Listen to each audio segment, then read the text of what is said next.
एक समय की बात है। एक मशहूर पेंटर एक शहर में रहता था। उसके काम की चर्चाएं हर जगह थी। लोग उसकी पेंटिंग्स देखने दूर दूर से आते और उसके काम की तारीफ करते नहीं थकते। हर कोई कहता आपका काम बहुत ही खूबसूरत है। आप जैसे आर्टिस्ट बहुत कम होते हैं। लेकिन एक दिन उसके मन में एक अजीब सवाल आया।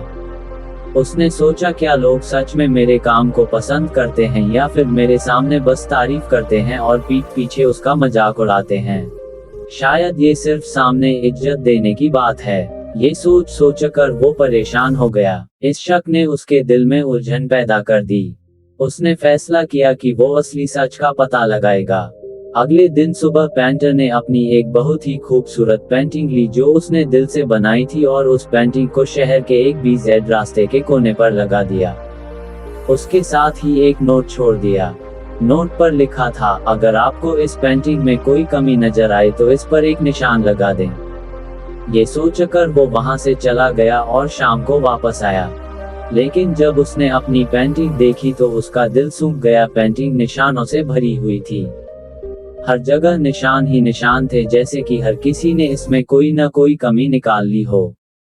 ये देख के पेंटर का दिल टूट गया और वो उदास होकर वापस घर आ गया।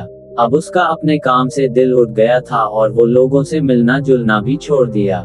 कुछ दिन बाद जब वो शहर के एक अकेले रास्ते पर उदास होकर चल रहा था तो उसकी मुलाकात एक बुजुर्ग और अक्लमंद आदमी से हुई। उस बुजुर्ग आदमी ने देखा कि वो काफी उदास लग रहा है तो उसने पूछा, बेटा तुम इतने उदास क्यों हो? पेंटर ने अपना वाकया बयान किया और कहा, मैंने अपनी पेंटिंग लोगों के बीच रखी और उनसे राय मांगी, लेकिन जो कुछ उन्होंने मेरे काम के साथ किया उसने मेरा भरोसा हिला दिया। अब मुझे अपने काम पर शक हो गया है। बुजुर्ग आदमी ने उसकी बात गौर से सुनी और फिर मुस्कुराते हुए कहा, चलो एक और तरीका आजमाते हैं। तुम वही पेंटिंग वापस ले जाओ, लेकिन इस बार नोट में थोड़ा बदलाव करो। पेंटर ने कुछ नहीं कहा, लेकिन उस बुजुर्ग आदमी के मशवरे पर अमल करने का फैसला किया। अगले दिन उसने वही पेंटिंग उसी जगह पर लगाई, लेकिन इस बार नोट पर लिखा, अगर आपको इस पेंटिंग में कोई कमी नजर आए तो इसे ठीक कर दे। फिर वो वहां से चला गया और शाम को वापस आया। इस बार उसके साथ वो बुजुर्ग आदमी भी था। जब दोनों वहां पहुंचे तो देखा कि पेंटिंग वैसी की वैसी थी जैसे वो छोड़कर गया था। किसी ने भी उसमें कोई तब्दीली नहीं की थी।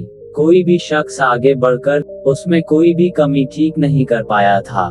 पेंटर हैरानी से बोला, ये कैसे हो सकता है? पहले तो हर किसी ने इसमें निशान लगा दिया था और अब किसी ने कुछ भी ठीक क्यों नहीं किया? बुजुर्ग आदमी मुस्कुराते हुए उसके कंधे पर हाथ रखते हुए बोला, देखो बेटा, लोगों के लिए गलतियां निकालना तो आसान होता है, लेकिन उस गलती को दुरुस्त करना मुश्किल है। ज्यादा लोग पसंद की करते हैं पर उनमें वो क्षमता नहीं होती कि किसी चीज को बेहतर बना सके। तुम्हारा काम गलत नहीं था, बस तुमने उन लोगों से राय मांगी जो तुम्हारे काम को समझ ही नहीं सकते। उस बुजुर्ग आदमी की बातें सुनकर पेंटर का दिल हल्का हो गया। उसने महसूस किया कि असली तारीफ या तनकीद उन्हीं लोगों की होती है जो समझदारी से कुछ कह रहे हो। उसने ये भी समझा कि उसका अपना काम उसके अपने भरोसे पर है, ना कि हर किसी की राय पर। अब उसने अपने स्टूडियो का रुख किया और फिर से अपने दिल से पेंटिंग करना शुरू किया, बिना किसी बेकार तनकीद की परवाह किए। इस कहानी का सबक ये है कि जब हम अपने लक्ष्य की तरफ बढ़ रहे होते हैं तो कुछ लोग हमेशा ऐसे मिलेंगे जो हमारे रास्ते में रुकावट बनाने की कोशिश करेंगे। चाहे आप कितना ही अच्छा काम कर रहे हो, कुछ लोग हमेशा आपके काम में कमियां निकालेंगे, लेकिन वो लोग अक्सर खुद आपके काम को बेहतर बनाने की क्षमता नहीं रखते। अपने सफर में सिर्फ उन्हीं लोगों से मशवरा लेना चाहिए जो वाकई आपको बेहतर बनने में मदद करना चाहते हैं।